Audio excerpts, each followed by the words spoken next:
amigas, happy Saturday and good afternoon. It is 2:03 p.m. and we're gonna be getting started on making my tamales for this week. For this week, I am gonna be making green chicken tamales since they were such a hit the last two times that I made them. So we're gonna redo it again. We went shopping at Market Basket today and I bought all of my ingredients to make the tamales, and pretty much I'm gonna be showing you how I make my green chicken tamales. So if you wanna stay around and pretty much just join me for this cooking show, then please keep on watching. So the first step is to fill up my mama pot with a lot of water because we're gonna be putting in our dry corn husk inside of here for 4 hours, so like that it can hydrate and get really nice and soft and moisturized, so like that it'll be a lot easier for us to do the spread and to make the tamales itself later on. Now for the corn husk, I do like to use this brand just because it is a lot of corn husks that they give me, but also just the quality of these are so much better than the other brand. These are a lot more like malleable, so like bendable, they're softer, they're actually decently hydrated in the packaging already, but I'm still gonna take them out of the packaging and put it in our big mama pot to hydrate for 4 hours. All right, so now we're just gonna loosely take them apart and just drop them in the mama pot. And once again, we are gonna put these all submerged under the water. Okay, now the strainer part, I'm gonna grab it and put it right here, just to give it that extra push of weight on the top, so like that my corn husk can definitely sit and soak in the water.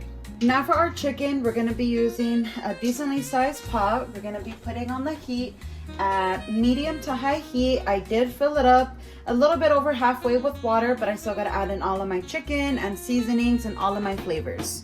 So my chicken of choice is chicken breast, and I do have 2 packs of these.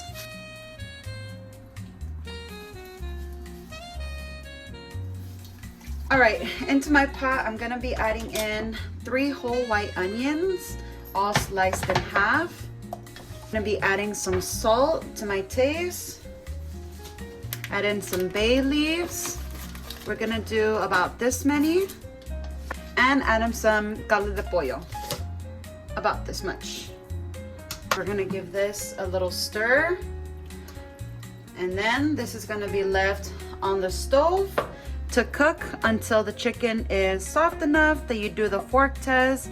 You pork a fork in the center, and if the fork comes out easily and the chicken starts shredding, then that's how you know that the chicken is done and boiled.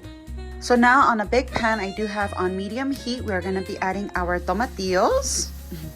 I did peel them and rinse them, and we're gonna be adding them into the pan.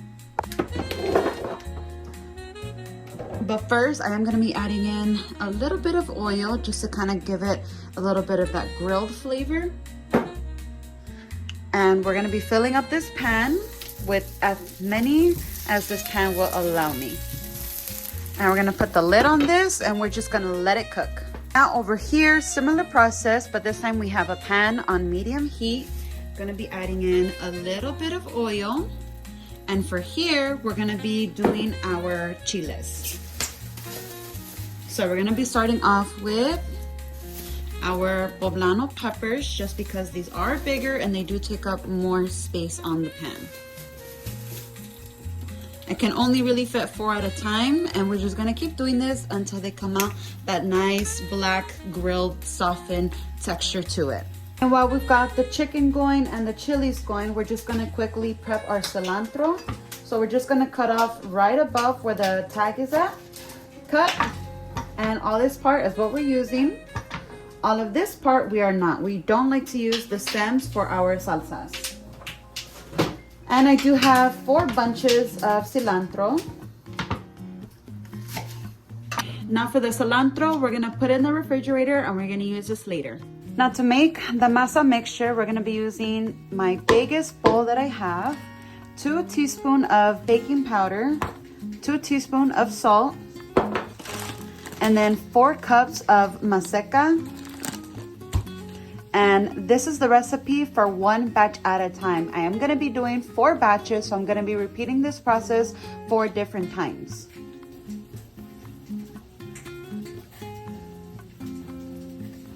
fine. So, yeah, you put on the back end.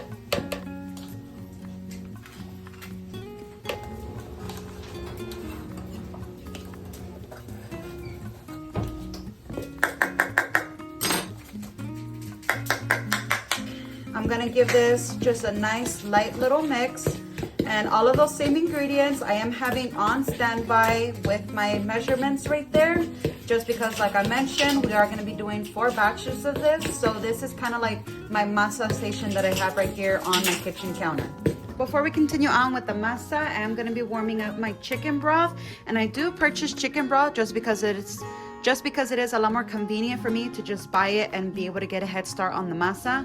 So I do use the Best Choice chicken broth, and I just got the reduced sodium this time, but because I am going to be adding my seasonings, it doesn't really matter. Honestly, it was more of the price that caught my eye.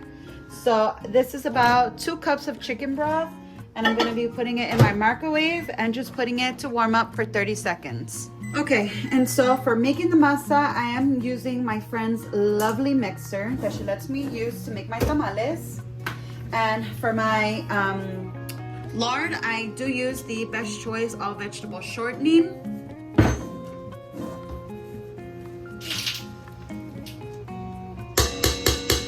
So I do add in about a cup. We're gonna put the temperature at low speed 1. And we're gonna have the mixer go just until the lard is nice and fluffy, and then we're gonna start doing in our masa and chicken broth mixture one at a time. So while I have the blender going, remember the stove that we have over here? The tomatillos are actually ready because now it has the juice on the bottom, which means they're ready to be put into the blender. And as for my chiles, I have been coming over here and flipping them just every so couple minutes that I remember. And they're grilling perfectly. You see this black and the charring that it's doing? Perfect. And the tomatillos, like I mentioned, it has the juice on the bottom. Now they're a different shade of green. They got a little bit of that charcoal on the top.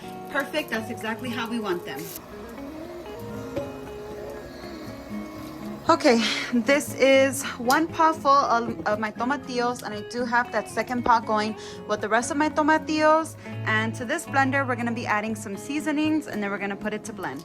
All right, we're adding in some salt, black pepper, caldo de pollo,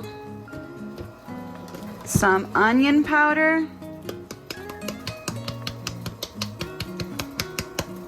garlic powder, nutmeg, a pinch of cloves, some cumin, and some thyme.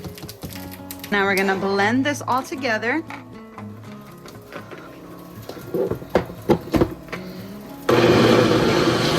And now everything that we make in our blender for the salsa, we're gonna be adding to 1 pot. And as we keep doing our batches and adding it to the blender, we're gonna be adding to this same pot. And now we're gonna continue the process of the salsa and set this to the side. Now continuing over here, this is what we're gonna do. Stop the blender, put it up, and vice versa, we're gonna be putting in a little bit of chicken broth, let it mix, a little bit of the masa, let it mix up until there's no more chicken broth nor masa.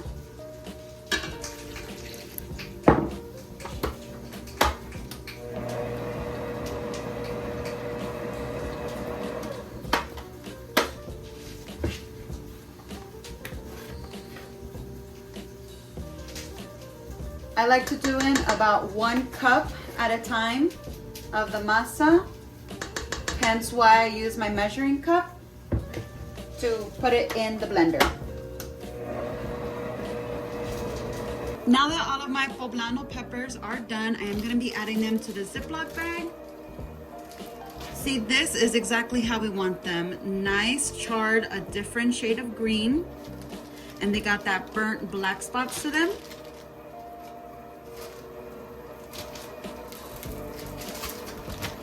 And we're just gonna close that up so like that it can ventilate inside the bag.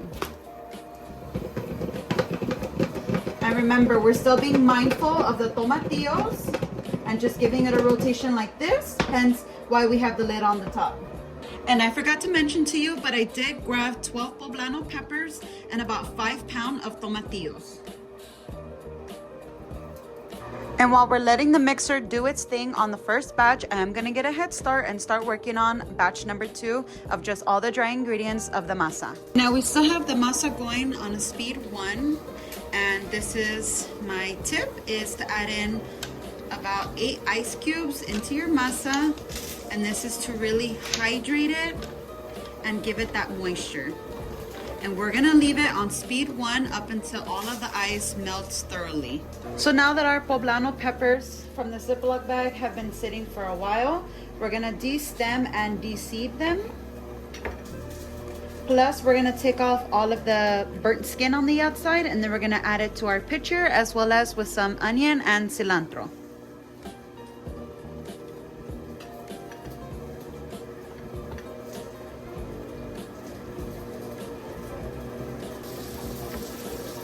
Gonna be adding in some cilantro that we cut up from earlier. We're gonna be adding in some chicken broth.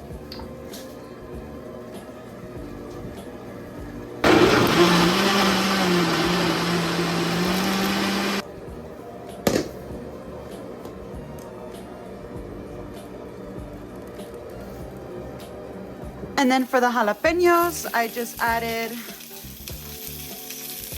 10 jalapenos, and then that is literally my last poblano pepper. The rest of them have already been made in salsa and are sitting in the Ziploc baggie. All right, so my masa has been mixing for a while. I did have to add in 2 more big spoonfuls of the lard into my pitcher, and I just did the water test, and as you can see, I do have 1 ball of masa rising to the top. That means my masa is nice and hydrated, and it's ready for me to use for the tamales.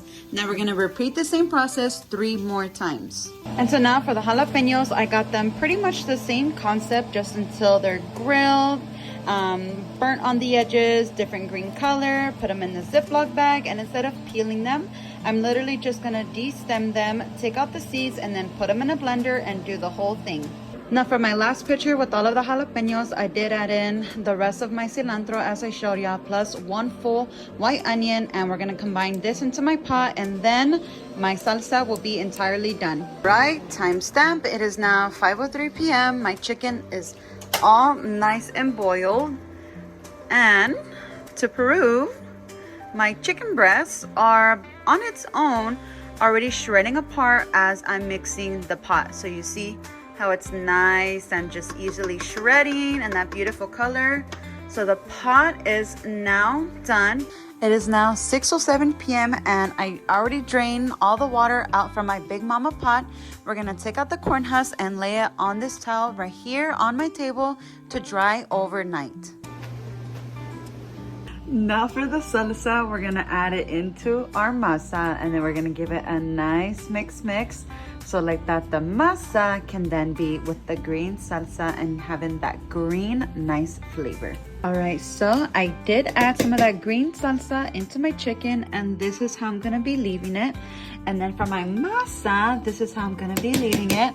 I did have majority of the salsa mixed into the masa, but please keep in mind that we don't want it to be so watery, so runny, so liquidy, because it's not gonna have that consistency that you want. Plus, it's kind of gonna disrupt the process of when the tamales are steaming in the Big Mama pot.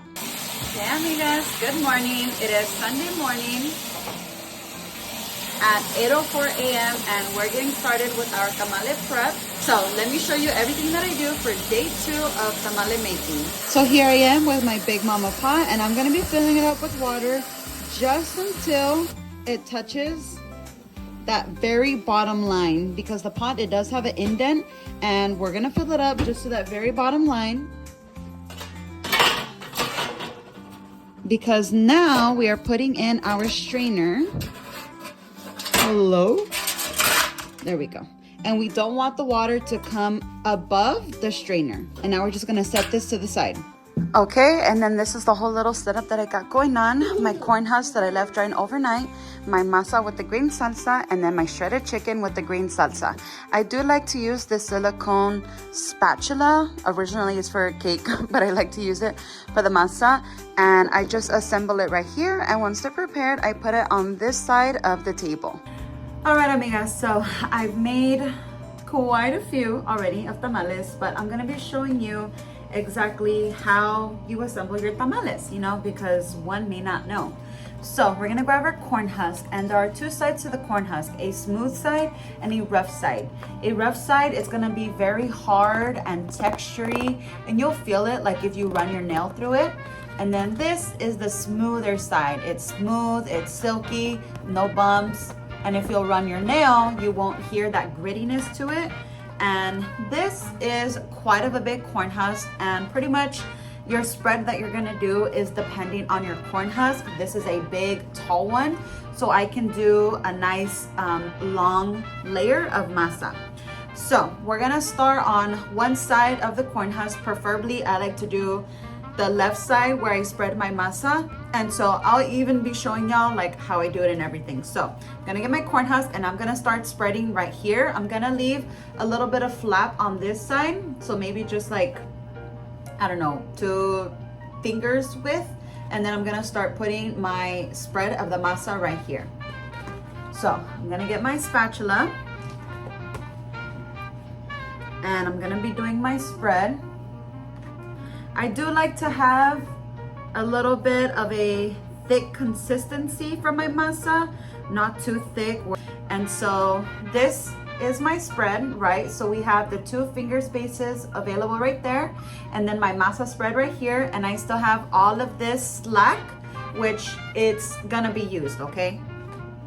Now I have my chicken right here, and I'm gonna grab just a little pinch, and I'm gonna start doing a spread of chicken, but in a linear line in the middle of my masa. And I will be showing you once again.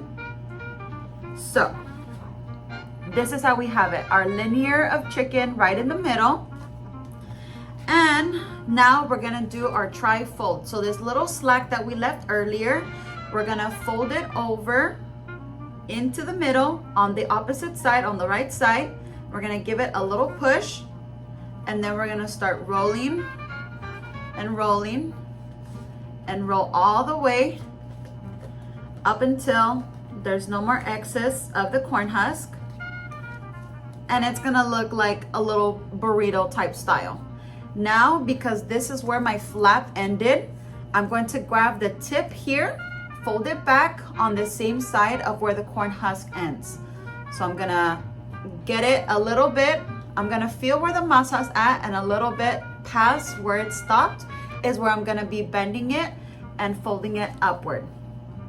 So now I like to do just a little bit of a squeeze and the upward motion just to evenly distribute the masa going up the tamal. And as you can see, there's my masa, there's the chicken, and this is how I make my tamales. So we got a big mama pot once again, and I just did a thin layer of corn husk just to cover all the holes at the bottom of the steamer. Now we're gonna start inserting all of our corn husks upward, standing up in the big mama pot. So let me do that and I'll show you what I mean. All right, so I have all of the tamales in batch number 1. This is 75 count of my tamales, and as you can see, I do have them kind of like in an organized formation, all facing upward.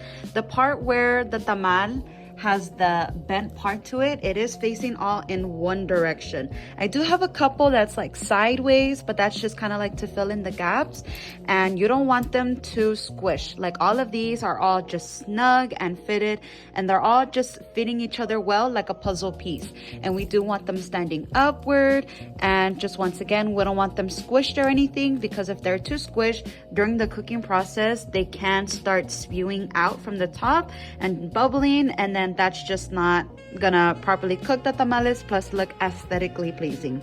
So now we're gonna put the lid and take this to the stove. I do have this on medium heat. pot is on the stove and it is 9:56 a.m. I am gonna have this cook for 4 hours, so I am gonna put a timer. Once that time is up, I'm gonna turn the heat off, let it cool for about 30 minutes, transfer it to a tray, and then rotate my batches. All right, so I cooked the tamales for 4 hours. I let it sit in the pot for about 30 minutes with it being off, and then I transferred it to my trays. I'm gonna let them finish cooling off here. Gonna wrap them up and they will be ready for me to sell for tomorrow. This is all just a recap from batch number 1, so I gotta repeat the batch process for number 2, but I did want to show y'all what they look like once they are done. They are nice and juicy and thick and everything. Just another way to verify how your tamales are ready or not is if you start peeling the corn husk off of the masa, you will see that it will come off so smoothly and that it won't be stuck. So you see how it's like tearing apart right there at that top? That means that your tamales are done, they're ready and fully cooked. Okay, so it's tradition that me and my husband have a tamal each so we can try it and just see how it tastes. So I have 2 set for the side for us.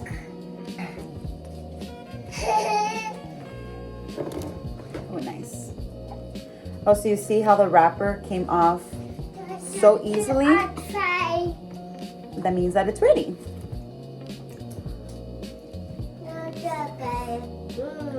Want to try?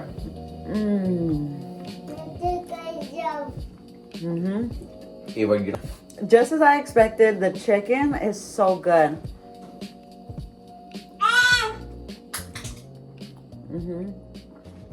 It's very flavorful.